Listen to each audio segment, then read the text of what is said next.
I was gonna start this video by saying, what's up my sexy mates of YouTube, but then that's Jeremy Fragrance territory and we don't do that thing here. So, what's up my beautiful mates of YouTube? My name is Aussie Marcel, and in today's video we're gonna be looking at Guess Seductive Homme. But before we get into that, if you like the content I make here on YouTube, please hit that big red subscribe button down below, subscribing to the channel, and also if you like this video, don't forget to give it a thumbs up. Both of those help me out immensely.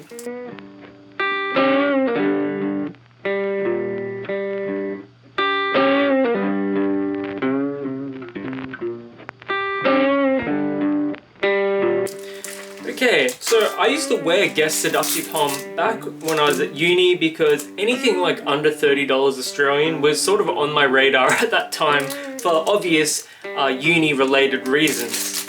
But yeah, I don't remember it too much. All that I remember is that it's actually quite a nice fragrance, so I'm looking forward to opening it and having another smell of it.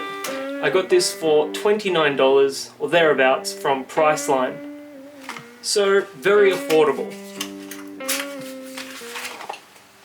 Packaging looks decent as well, and the bottle, nice. Bit classy. The liquid inside here is very lightly purple. Maybe you can tell, maybe you can't. But yeah, the cap, plastic, but it has some weight to it, which is nice. Alrighty then.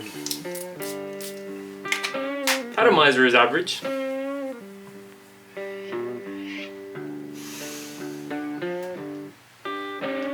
Aromatic, it has some sweetness, it's got spice to it. It's very generically masculine, but not in a bad way. It doesn't smell cheap necessarily, but there's just something about it that doesn't scream like the best quality ingredients have been used. But in saying that though, you can obviously tell that it has better ingredients than say some of the Nike and Adidas perfumes and fragrances, for instance. There is like a really, not quite a cinnamon note here, but there's this warm and spicy facet that really makes this one quite enjoyable. For under $30, I do think this is pretty solid value. I would be surprised if it got more than 6 or 7 hours of performance on your skin though, but you might be an outlier that gets like 8 or 12, it just depends on your skin chemistry really. There is like some woodiness and some muskiness here as well. It's not quite ebony wood, but it's almost approaching this slightly darkish wood vibe. It's definitely a date night scent, a going out scent, cold weather.